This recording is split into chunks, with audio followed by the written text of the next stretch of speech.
우리 함께 사도신경으로 신앙 고백하시겠습니다. 나는 전능하신 아버지 하나님 천지의 창조주를 믿습니다.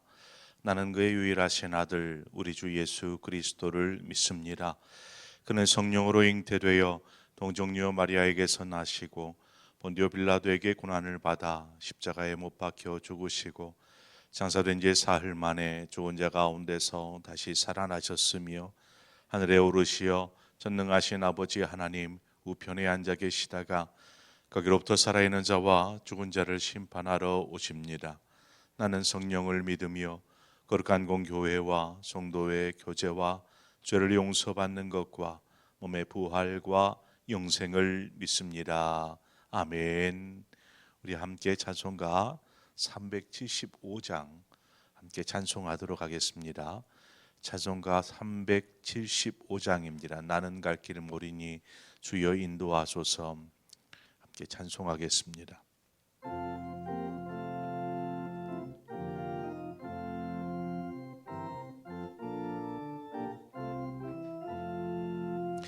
나는 갈 길 모르니 주여 인도하소서.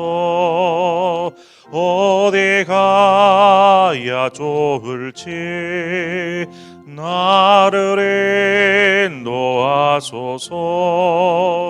어디 가야 좋을지 나를 인도하소서. 아무것도 모르니 나를 가르치소서. 어찌해야 좋을지 나를 가르치소서. 어찌해야 좋을지 나를 가르치소서. 아이같이 어리니 나를 도와주소서. 힘도 없고 약하니 나를 도와주소서. 힘도 없고 약하니 나를 도와주소서. 마음심이 슬프니 나를 위로하소서. 의지 없이 다니니 나를 위로하소서. 의지 없이 다니니 나를 위로하소서. 아멘.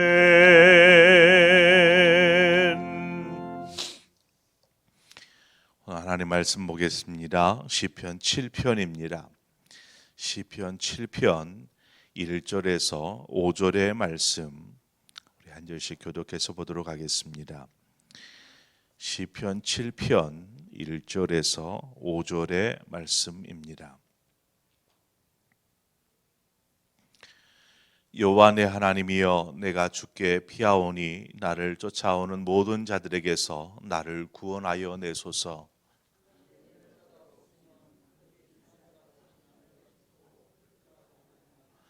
여호와 내 하나님이여, 내가 이러한 일을 행하였거나 내 손에 죄악이 있거나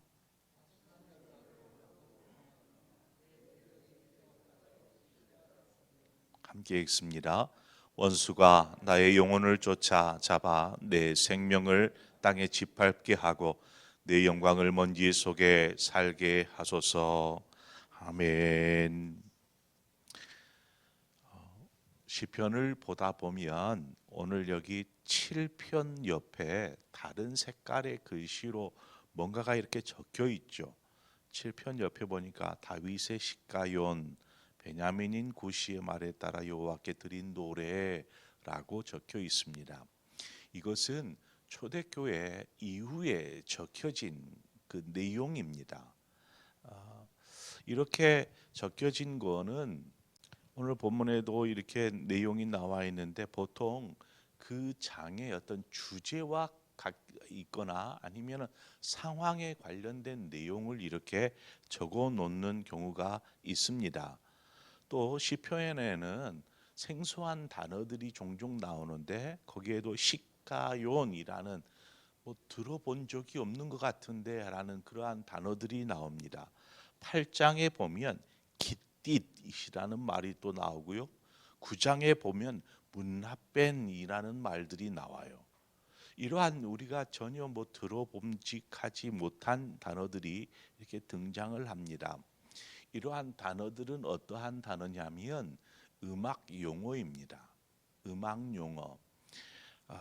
그래서 우리는 조금 생소할 텐데 오늘 본문에 나오는 시가연이라는 말은요, 가변곡이라는 말입니다.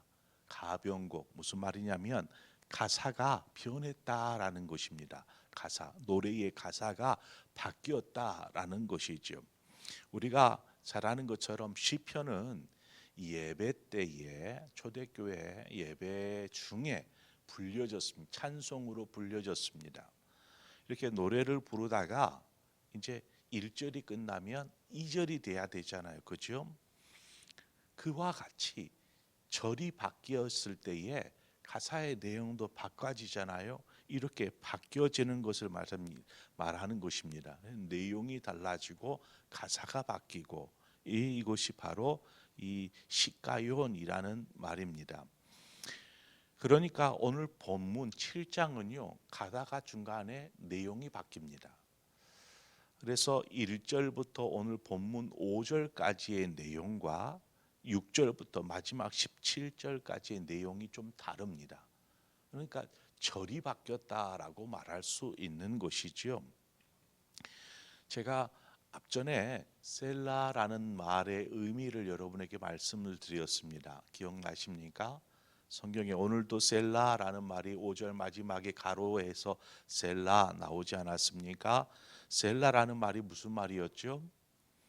단락이 나누어질 때 셀라라는 말을 사용한다라는 말을 하였습니다. 그래서 이 셀라라는 말을 나오면 앞의 내용과 뒤의 내용은 다른 주제를 가지고 이야기하는 내용이다라고 이렇게 시편을 읽으시면 됩니다. 그래서 이 오늘 본문의 그 5절에 보면 셀라라는 내용이 들어가 있는 이유가 바로 그것입니다. 이것이 나눠졌습니다. 절이 바뀌었습니다. 이러한 의미에서 셀라라는 말이 들어가 있는 것이죠. 자, 이제 대략 시편에 나오는 이러한 내용들은 그렇게 중요한 것은 아니지만 이거 뭔 말인가 궁금해하시는 분이 있을까 싶어서 미리 말씀 전에 여러분에게 설명을 드립니다. 오늘 또 그 내용 속에서도 중요한 내용을 우리가 찾아볼 수 있는데요. 다윗의 시가요이라는 말 다음에 나오는 말입니다. 베냐민인 구시의 말에 따라 여호와께 드린 노래라고 되어 있습니다. 우리가 앞서 내용에서 다윗이 압살롬의 반역을 피해서 도망을 할 때에 시므이라는 사람이 등장을 했었죠.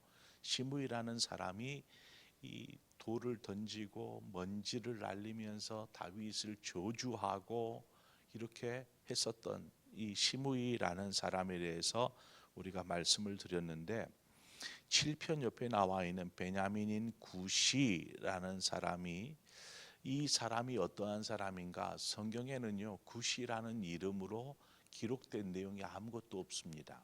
그래서 그 사람이 어떤 사람인지 우리는 알 길이 없습니다. 하지만 우리가 여기에 있는 말씀의 내용과 더불어서 여기 나오는 힌트라면 베냐민인이라는 것이죠. 구시가 베냐민 지파에 속한 사람이다라는 것을 우리가 알 수 있지 않겠습니까? 이것으로 미루어 보아 그는 사울 왕과 밀접한 관련이 되어 있는 사람, 그래서 사울의 일가에 속한 사람이 아닌가 이렇게 추측합니다. 사울 왕, 다윗 앞에 사울 왕이 말하죠. 사울 왕이 전투에서 죽습니다. 그리고 자신의 아들 요나단도 같이 죽게 됩니다. 그리고 사울 왕이 죽자 그 다음으로 다윗이 왕이 되지 않습니까? 다윗이. 그러니까 사울 왕의 혈족이 왕이 된 게 아니고 완전히 다른 다윗이 일어나서 왕이 됩니다. 이것은 하나님의 뜻이었죠. 하지만 사울 왕에 속한 사람들의 입장, 사울의 친척이거나 일가에 속한 사람들은 어떤 생각을 할 것 같아요? 이제 왕족에서 멀어져 버린 것입니다. 그러므로 이들이 다윗을 향하여서 좋은 생각, 좋은 의도를 품지 않는 것이죠. 바로 구시가 시므이나 구시나 이러한 사람이었다라는 것입니다. 그래서 다윗을 싫어하는 것입니다. 다윗이 스스로는 바른 길을 가려고 애를 써도 이러한 사람들은 끝까지 괴롭히는 것입니다. 다윗을 향하여서 비아냥거리고 트집을 잡고 그렇게 하는 것이죠. 못살게 구는 것입니다.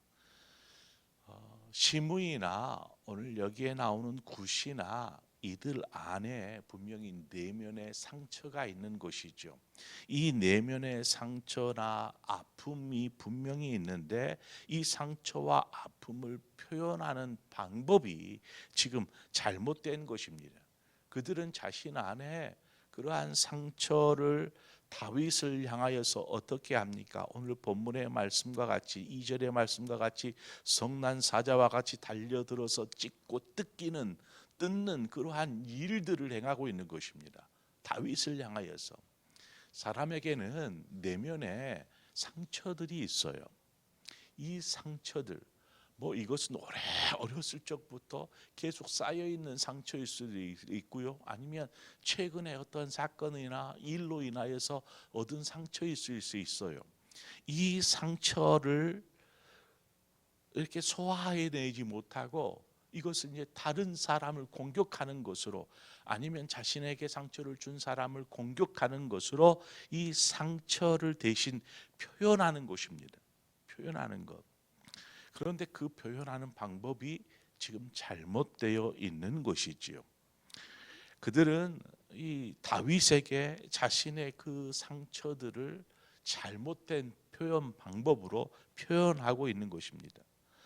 어떤 상황으로 피해를 입었거나 혹은 우리가 원치 않는 어떤 상황을 맞게 되었을 때에 우리 안에 이러한 상처가 생겨나기 시작합니다. 그 상처는 곧 우리의 입술을 통하여서 행동을 통하여서 드러납니다. 분노나 불평이나 원망이나 화나 불만 섞인 그러한 모습으로 드러나게 되어 있습니다. 나 상처 입었어. 나 건들지 마. 이러한 모습으로. 그래서 그렇게 만든 사람 혹은 그냥 아닌 사람일조차도 화가 나 있는 상태다 보니까 예민해 있는 상태다 보니까 쉽게 다른 사람에게 좋지 않는 영향을 미치게 되는 것이죠. 구시라는 사람이나 시므이라는 사람이나 저들 안에 있는 상처 이것들을 다윗을 향하여서 그냥 막 쏟아내는 것입니다.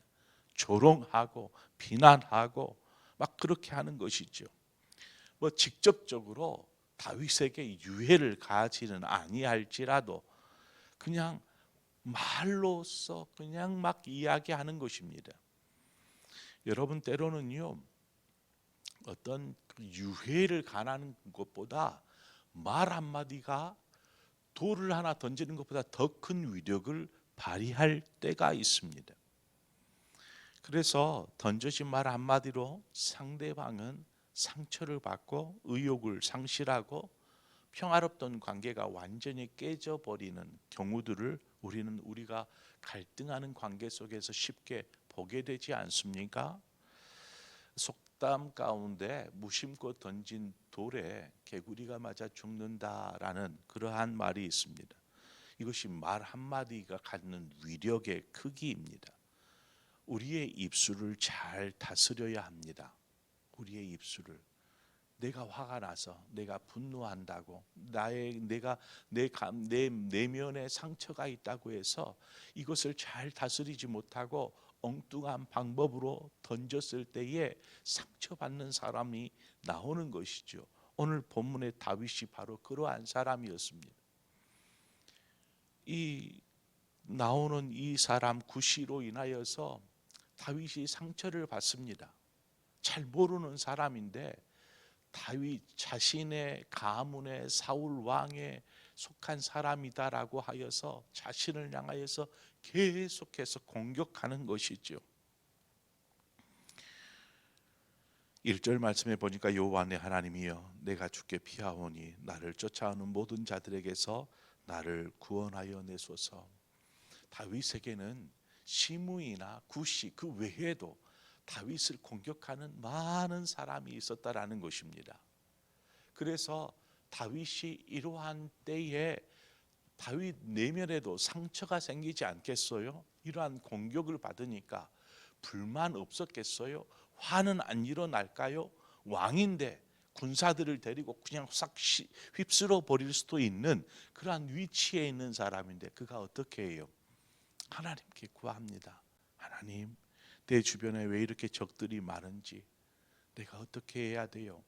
내가 주님께 피합니다 하고 주님께로 피하는 다윗의 모습을 보아요. 이것은 이러한 대립과 갈등 속에서 소극적인 자세로 임하는 것이 아니에요. 정말 내가 피할 길이 어디 있는지를 분명히 알고 있기에 다윗은 하나님께 피하는 것을 우리는 보게 됩니다. 자신을 향하여서 돌을 던지는 사람을 향해 자신도 같이 돌을 던지는 그러한 사람이 되지 않는 것이죠. 다윗은 여러분 전쟁에는 전쟁이 이렇게 나라와 나라 사이에 전쟁이 일어나면 전쟁에는 승자가 없다고 합니다. 전쟁에서 이겼을 수 있어요. 그런데 전쟁이 남긴 상처를 이렇게 보면 결코 승자는 없이 모두가 패자라고 말합니다. 수많은 사람들이 목숨을 잃고 그들 중에는 가족을 잃은 그러한 슬픔 가운데 빠져들 것입니다. 뿐만 아니라 전쟁을 통해서 모든 것이 폐허로 바뀌어 있을 때에 어떻게 일어설 수 있겠습니까? 그러니까 전쟁에는 결코 승자가 없다라는 말을 합니다. 이는 비단 전쟁만이 아닙니다. 사람과 사람 사이의 관계 속에서 이러한 다툼과 갈등과 대립들이 우리는 일어나게 되는 것을 보게 됩니다. 여러분 주변에 뭐 이렇게 대립하고 갈등하는 관계는 없습니까? 아마 있을 것입니다. 가까이에 있는 사람과일 수도 있고요. 혹은 조금 멀찍이 있는 사람인데도 뭔가 좋지 않은 인상을 가지고 그렇게 대하는 그러한 관계가 있을 수 있습니다. 그런데 그 관계는 결국 서로를 죽이는 것입니다. 관계를 깨트리는 것이죠. 이러한 관계를 바르게 해결할 수 있는 방법이 무엇일까? 그것은 오늘 다윗이 선택한 방법에 있습니다. 저 사람이 나에게 돌을 던지니까 나도 같이 덩달아 돌을 던지고, 저 사람이 나를 모욕하니까 나도 당신을 모욕합니다라고 모욕을 하고 하는 것이 아니라 다윗이 그 자리를 피합니다. 잘못한 게 없지만 그 자리를 피하고 어디로 가요? 하나님께로. 하나님, 내가 주님의 품으로 피합니다. 나를 공격하는 사람들이 왜 이렇게 많은지, 저들이 사자와 같이 나를 찢고 뜯고 합니다. 너무 힘이 듭니다. 어떻게 해야 될까요? 하나님께로 피하는 것입니다. 그러므로 우리가 사람과의 관계에 대해서 하나님께 피하여야 합니다. 그리고 하나님께 어떻게 해요? 아뢰는 것이죠. 똑같이.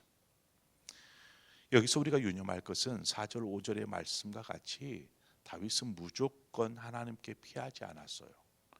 다윗이 하나님 앞으로 나아가 자신이 만약에 잘못한 것이 있어서 다른 사람들로부터 그러한 모욕스러운 말을 듣는다라면, 그러한 고난이 있다라면 제가 기꺼이 고난을 받겠습니다.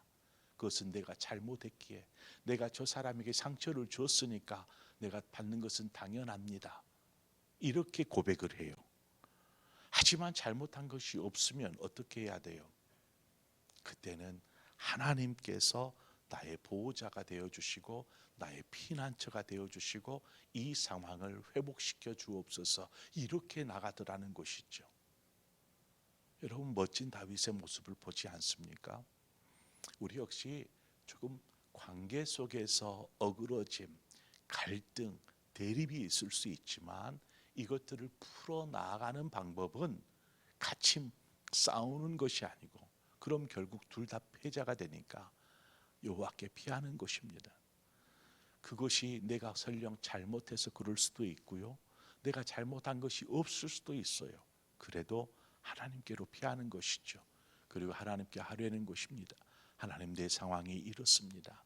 내가 설령 잘못해서 저 사람이 화를 내는 것이라면 제가 이러한 모욕을 당연히 받아야지요. 하지만 내가 잘못한 것이 없다라면 하나님께서 나의 보호막이 되어 주옵소서, 피난처가 되어 주옵소서, 그리고 저 사람의 마음을 만져주시옵소서, 이렇게 기도하며 하나님을 붙잡더라는 것입니다. 자, 우리의 상황들을 어떻게 풀어가야 될지 다윗이 오늘 말씀을 통하여서 우리에게 이야기하여 줍니다. 혹 우리 안에 어떤 대립하는 그러한 관계가 없습니까? 있다라면 이 다윗의 방법을 취해 보십시오. 하나님께서 여러분의 삶을 아름답게 가꾸어 가실 줄 믿습니다. 모든 사람들과 더불어 화목하라. 이 화목이 여러분의 삶을 통해서 이루어질 줄 믿습니다. 그러한 복된 삶을 사시는 우리 상봉의 모든 성도님들 되시기를 주님의 이름으로 축원드립니다. 함께 기도하겠습니다. 좋으신 아버지, 은혜를 감사합니다. 오늘도 주님 앞에 나와 하나님의 말씀을 듣습니다.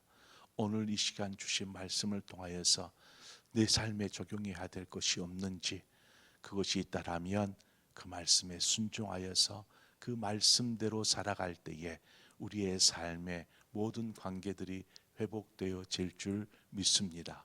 주여, 우리로 하여금 주님을 붙잡고 주님이 우리의 보호자가 되어주며 우리의 피난처가 되어 주시옵소서. 그래서 우리 안에 평화를, 우리 안에 평안을, 또 기쁨을 회복시켜 주시옵소서. 예수 그리스도의 이름으로 기도합니다. 아멘. 오늘 이 시간 우리가 함께 한 마음으로 기도할 때에 우리 교회가 돕는 우리 선교지, 또 우리 교회들, 개척교회, 도석교회, 농촌교회, 이러한 교회들, 또 열방 가운데에서 복음을 전하는 선교사님들을 위해서 기도해 주십시오. 또 저 북녘 땅을 위해서 우리가 한 마음으로 기도하십시다. 그리고 그 외에도 수없이 많은 우리 선교사님들이 복음을 위해서 자신의 삶을 온전히 내어드린 그러한 선교사님들과 그들의 성역, 가정을 위해서 우리 함께 이 시간 중보하고 기도하고 우리 각자의 기도의 제목으로 기도하며 나가도록 하겠습니다. 함께 기도하겠습니다. 좋으신 아버지 하나님, 오늘 말씀으로 우리에게 말씀하여 주신 것을 우리가 들었습니다. 아버지,